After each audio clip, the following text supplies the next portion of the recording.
buenos días. Pedro Villacaña, del periódico El Universal. Presidente, preguntarle, ayer ya se dio la información del resultado de las encuestas que hizo Morena, en donde se detalla que 7 de cada 10 personas consultadas pues apoyan el que jueces, ministros, magistrados sean electos por voto popular. 8 de cada 10 también apoyan que se reforme, que haya esta iniciativa, que avance esta iniciativa de reforma para el Poder Judicial. ¿Cuál sería su opinión sobre estos resultados en una primera pregunta? Bueno, yo creo que es lo que opina la gente, son los sentimientos del pueblo. Primero porque es evidente que se necesita una reforma en el Poder Judicial, porque hay mucho influyentismo, corrupción, nepotismo, muchos vicios, y se deja en libertad a delincuentes de cuello blanco y de la llamada delincuencia organizada. Si hay dinero de por medio, si tienen buenos abogados, esto debe leerse de abogados influyentes, no necesariamente que sean buenos juristas, sino que tienen buenas agarraderas o son duchos en el tráfico de influencias. Eso lo sabe la mayoría del pueblo. Segundo, pues que a la gente le importa mucho participar, ser tomada en cuenta. Si se les pide que participen en una consulta, sí, porque es un pueblo participativo que no quiere ser excluido y que las decisiones sean populares. El pueblo de México quiere la democracia participativa, no quedarse solo en la democracia representativa. Por eso no extraña el que en las encuestas la gente esté a favor de que se lleve a cabo una elección de jueces, de magistrados, de ministros. La mayoría quiere eso. Claro que esto es pues como un sacrilegio, ¿no? Está muy difícil que lo asimilen, lo internalicen las cúpulas, los gremios, por ejemplo, los de las sociedades de abogados, los del Instituto de Estudios Jurídicos de la UNAM. ¿Cómo el pueblo va a elegir? Porque son muy conservadores, pero pues se tienen que ir adaptando a la nueva realidad, a las nuevas circunstancias, a la democracia, en pocas palabras, o en una palabra, a la democracia. Y es lo más normal, porque se elige a un presidente municipal, porque se elige a un gobernador, a un diputado federal, a un senador, en este caso a la presidenta de la República, y no se va a poder elegir a un juez, a un magistrado, a un ministro. Además, en nuestra historia, antes se elegía a los jueces y a los magistrados, se elegía a los integrantes de la Suprema Corte, y el que era presidente de la Corte, que era electo, actuaba como vicepresidente. Cuando por alguna razón no se contaba con el presidente, quien lo sustituía era el presidente de la Corte, pero tenía la legalidad, la legitimidad, sobre todo, de que había sido electo. Por eso cuando fallece el presidente Juárez, quien lo sustituye como presidente interino es el presidente de la Suprema Corte, Sebastián Lerdo de Tejada, y él termina su periodo y convoca a nuevas elecciones. Y en esas nuevas elecciones lo vuelven a elegir a él. O sea, termina el periodo, vienen nuevas elecciones y lo eligen. Esto estuvo creo que un año menos como interino, porque el presidente Juárez fallece en 1872 y ya es presidente constitucional Sebastián Lerdo desde 1873. Y era un poder judicial como no se ha tenido en toda la historia.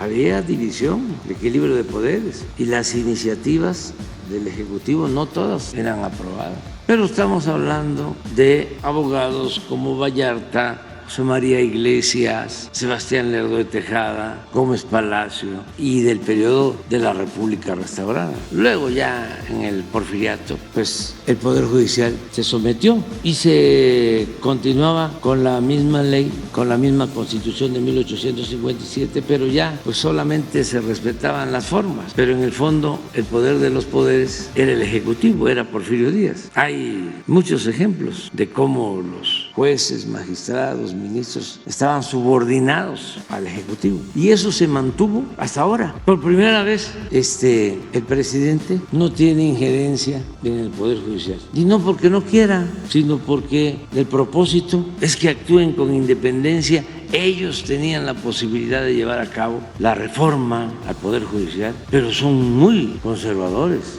y deshonestos, porque actuaban así con el licenciado Peña Nieto, actuaban así con Felipe Calderón, actuaban así con Fox, actuaban así con Salinas, actuaban así antes con Zedillo, que hasta los destituyó a todos, actuaban así con Miguel Alemán, actuaban así con Obregón, actuaban así con Porfirio Díaz. No, todavía el gobierno de Fox se aliaron por consigna para destituirme como jefe de gobierno, presidente de la Corte, y todos los ministros apoyaron a Fox para desaforarme. Sacaron hasta un desplegado, una vergüenza. Estaba de presidente de la Corte Mariano Osorio. Imagínense eso. Es hasta ahora. Y digo,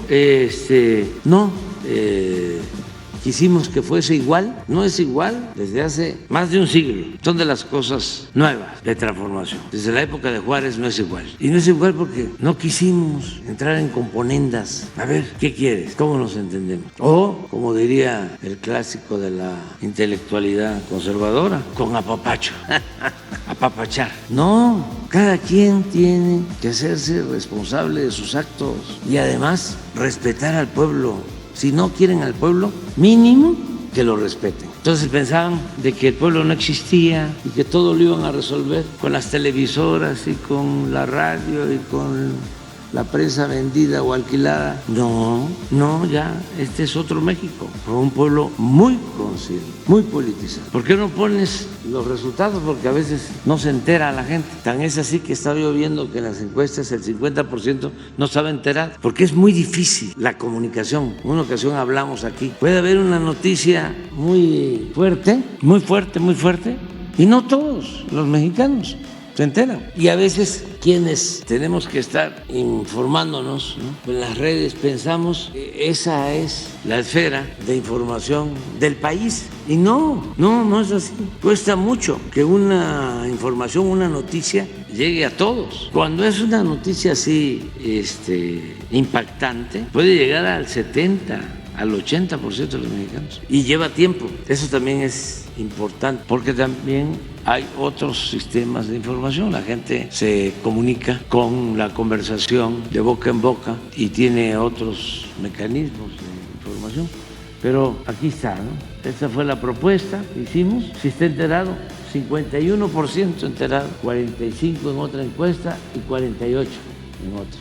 O sea, la mitad. Pero antes, ¿cuántos se enteraban de lo que pasaba en el Poder Judicial? Era un poder clandestino. Nadie sabía nada de quiénes eran los jueces, quiénes eran los magistrados, quiénes eran los ministros, qué papel tenía el Poder Judicial. Ahora es que ya se sabe más. Pero llevamos tiempo informando. Y eso nada más nosotros y otros medios, muy pocos. Por lo general, los medios de información en México no han contribuido a crear una conciencia sobre la legalidad, sobre el Estado de Derecho, a informar de que existen tres poderes, el equilibrio de los poderes, hasta dónde llega la facultad de la Fiscalía, antes Procuraduría, cómo pasa un proceso legal de la Fiscalía al Poder Judicial, quién ordena las órdenes de aprehensión o quién autoriza las órdenes de aprehensión. Pues ya no es el Ejecutivo,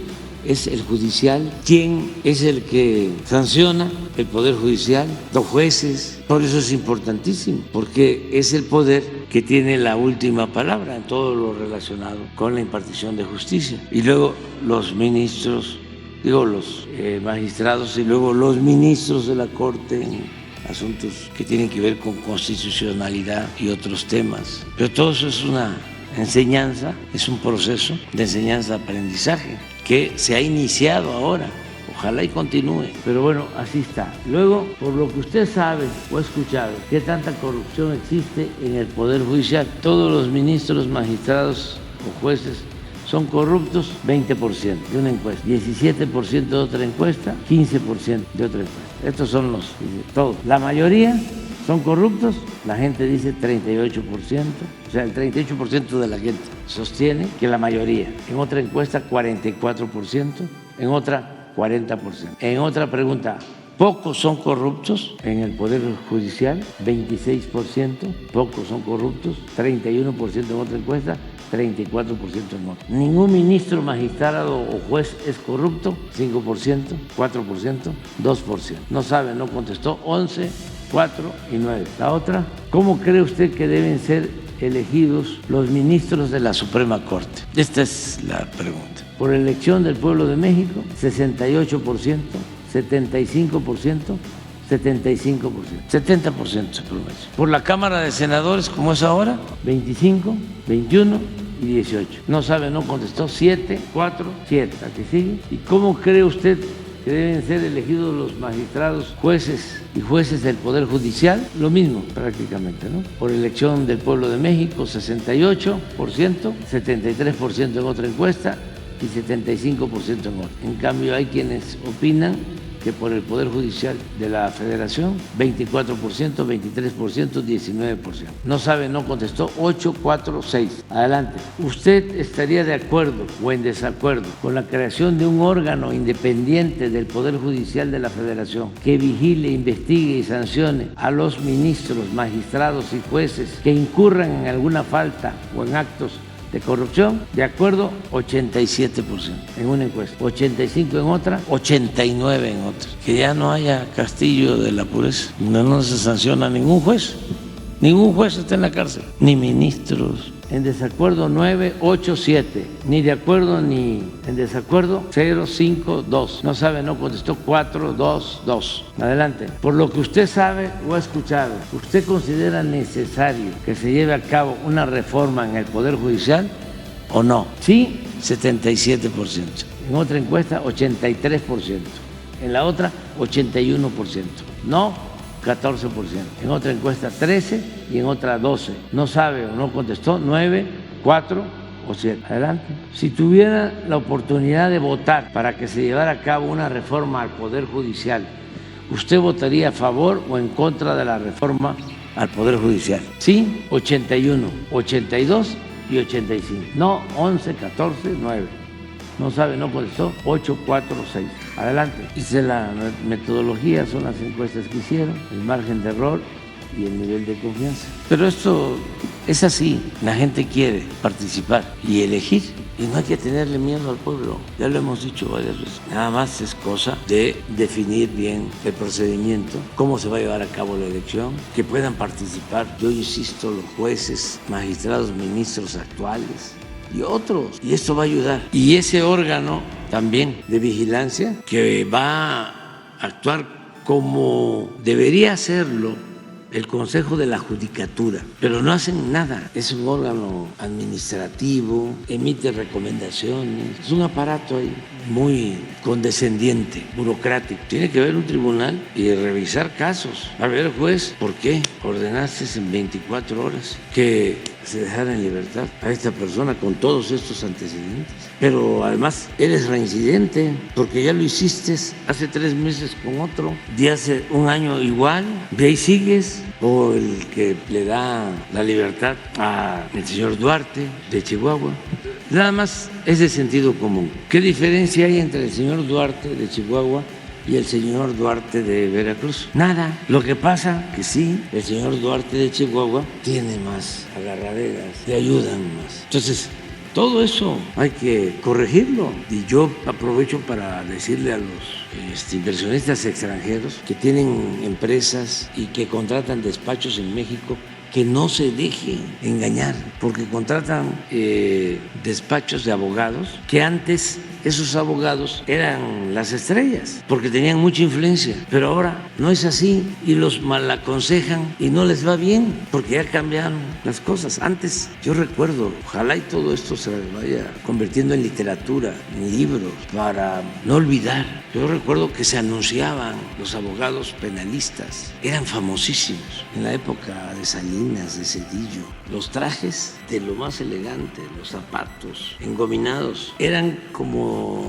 del jet set, como 10 así. Y había algunos que hasta se anunciaban diciendo, no tengo un cliente en la cárcel. Y me ha tocado llevar los asuntos de puras, finísimas personas. Pero así se anunciaban, ¿no? Hay abogados riquísimos con el tráfico de influencia. En todo el periodo neoliberal los encuentra uno por todos lados. ¿Y quién es abogado de Grupo México en un tiempo? Larrea. Gómez Mon. ¿Y quién fue el abogado en este otro asunto? Gómez Mon. ¿Y quién es Gómez Mon? Y así, y no quiero hablar de otros, ¿no? Muy influyentes, ¿no? Se enojan bastante y además son ya muy conocidos. Pero el influyentismo en el Poder Judicial a todo lo que daba. Y sigue, pero ya ahora estoy viendo, ¿no?, que se está moderando porque pensaban que el pueblo estaba dormido. Nunca imaginaron y se creyeron las mentiras, cayeron el autoengaño, ¿no?, de la burbuja que crean por los medios, ¿no? Entonces, entre ellos cayeron en el regodeo, en la autocomplacencia, pero están completamente divorciados del pueblo. Lo peor es que hay quienes ni siquiera se tomaron un día, 2 días para reflexionar sobre lo que había sucedido. Le siguieron, no estamos mal. El que está mal es el pueblo. Está muy mal el pueblo. Si nosotros les quitamos las cadenas y ellos volvieron a ponerse las cadenas. Falta el informe de Claudia X González. ¿Qué pasó? Ojalá informe y sobre todo que informe sobre el manejo del dinero, cuánto recibió, de quién, cómo se distribuyó, cuánto a los candidatos, cuánto a los partidos, cuánto a los medios, cuánto a las redes sociales, cuánto costó la guerra sucia, cuánto costó el AMLO narcotraficante, presidente narco, o todo fue cooperación. Gratuito. Sí, la Coparmex, cuánto aportó, pero el que manejaba todo, porque era el coordinador, era Claudio, y él es el que tiene que informar, porque ahora pues le echan la culpa a los partidos, y sí tienen culpa a los partidos, pero no nada más a los partidos, ¿no? Y le echan la culpa a los candidatos, a la candidata. No, ahí pues hay una corresponsabilidad. Y hubo una dirección, quien atrajo, convenció a Aguilar Camín, a Krause, a Castañeda y sobre todo las aportaciones. ¿De cuánto fueron? Pues cómo informan los partidos de sus gastos y por qué no van a informar quiénes participaron y evidentemente utilizaron dinero, no solo de México, sino del extranjero. Y es también como para decir, basta de hipocresías. ¿Cómo te atreves a crear un instituto contra la corrupción? Se necesita ser cara dura. Y además, ¿cómo te atreves a simular que combates la corrupción y estás a favor de la transparencia y no informas? Todos tenemos el derecho, la obligación a informar. Que no se olvide eso. Incluso a los que aportaron, ya no como antes, pero sí hubieron empresarios que aportaron. Entonces, pues ellos tienen que pedir cuentas a Claudio. Oye, me dijiste de que todo iba a salir bien, de que se iba a ganar. Tú me trajiste las encuestas de, ¿cómo se llaman? Massey Coller. ¿Cuánto costó financiar eso? Massey Coller y la otra, la de... No, la de GEAISA o qué? ¿GEAISA o cuál? GEAISA, vinculada al que fue del CISEN con Calderón, sin enojarnos, no, nada más es, a ver, informemos, y es de sabios cambiar de opinión, pero bueno,